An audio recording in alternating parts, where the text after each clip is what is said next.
औज़ुबिल्लाहि मिनश्शैतानिर्रजीम बिस्मिल्लाहिर्रहमानिर्रहीम अल्लाहुम्मा सल्लि अला मुहम्मद व आले मुहम्मद। मोमिनीन कराम, आपके गुस्ल के बारे में काफ़ी सवालात आए हैं। गुस्ल की अक़साम, तरीक़ा, तमाम तफसीलात हम बता चुके हैं कि गुस्ल कौन कौन से हैं, ख़वातीन के, मर्द के, मुश्तरका जो भी गुस्ल हैं, तरीक़ा हर चीज़ बता चुके हैं। कुछ सवालात ऐसे हैं मोमिनीन के जो बार बार आते हैं और उनकी वजाहत आज इसलिए कर रहे हैं कि ये सवालात सैकड़ों दफ़ा पूछे जा चुके हैं। अहम तरीन सवालात हैं, दुरुस्त सवालात हैं, मोमिनीन अपनी जगह पे दुरुस्त हैं। ये सवाल उनके जहन में आते हैं, उन सवालात का जिक्र करेंगे और उनके इंशाअल्लाह जवाब देंगे। पहले ये है कि क्या गुस्ल से पहले या बाद में वज़ू या मसह की ज़रूरत है।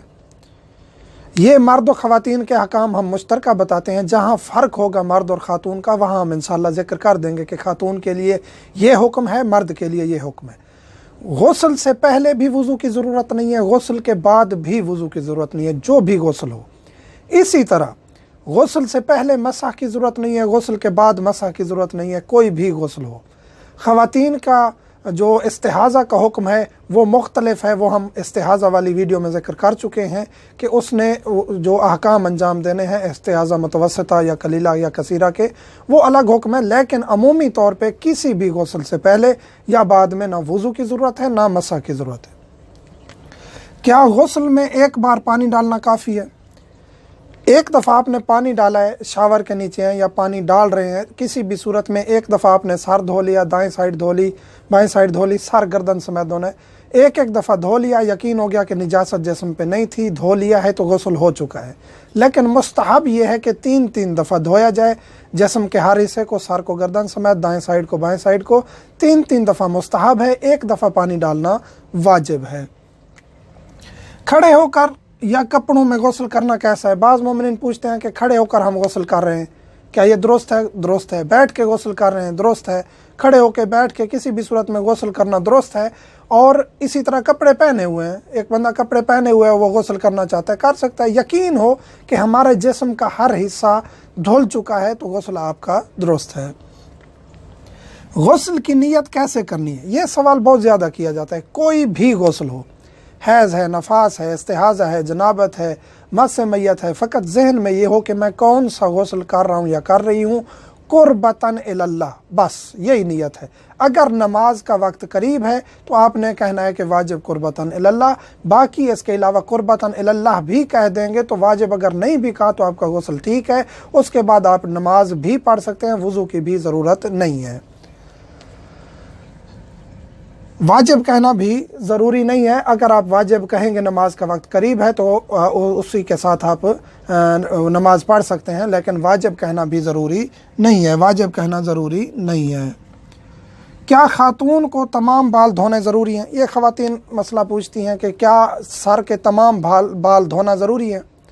सर के तमाम बाल धोना ख़ातून के लिए ज़रूरी नहीं है, क्योंकि उसके बाल बहुत ज़्यादा लंबे होते हैं। तो सर के जो करीबी हिस्सा है उसको धो लेगी खातून, तो उसके जो करीबी बाल हैं, सर के करीबी बाल, उसको अगर धो लिए हैं, बाकी बाल नहीं धोए, फिर भी उसका सर धुल गया है, उसका गुस्ल ठीक है। चाहे वो बाकी जो बाल, उसके जो लंबे बाल हैं उनको नहीं भी धोया तो उसका गुस्ल ठीक है। सर के करीबी बालों को धोना ज़रूरी है। ये खातून का एक मसला जो ज़्यादा पूछा जाता है।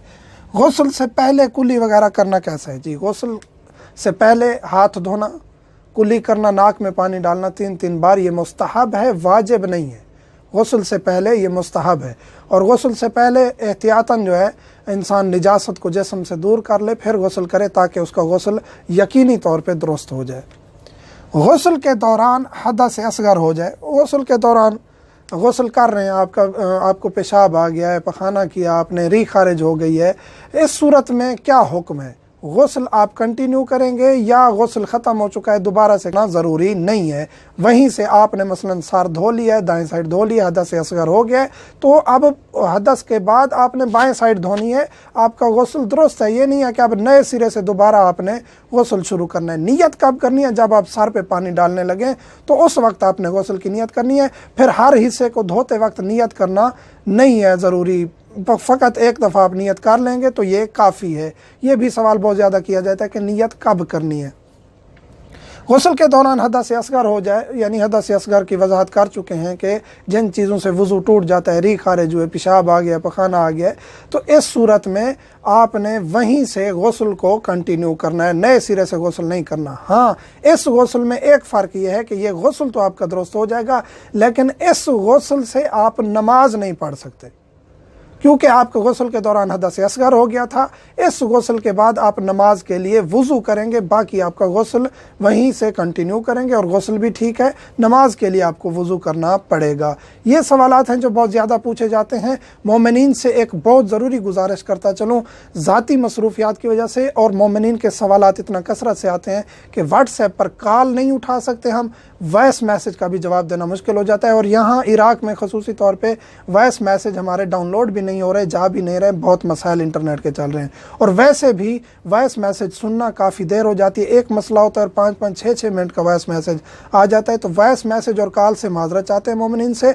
जो अगर पर्सनल सवाल यूट्यूब पे कमेंट नहीं कर सकते, मोमिनीन एतराज़ करते हैं कि आप यूट्यूब चैनल की तशहीर के लिए ऐसा कह रहे हैं, ऐसा नहीं है। हमें कोई तशहीर आज तक किसी मोमिन को नहीं कहा कि हमारे चैनल को सब्सक्राइब करें, लाइक करें, शेयर करें, हमें इस चीज़ की ज़रूरत नहीं है। ये हम पैगाम पहुंचा रहे हैं, फ़िकी पैगाम जो हर मोमिन के घर तक पहुंचेगा। हमें जो दुआ मिलेगी वो चाहिए, हमें और कुछ नहीं चाहिए, हमें तशहीर की ज़रूरत नहीं है। तो यही है, अर्ज़ करनी है कि लिख के अगर सवाल भेजेंगे व्हाट्सएप पर, इंशाअल्लाह हम उसका जवाब देंगे। अल्हम्दुलिल्लाह।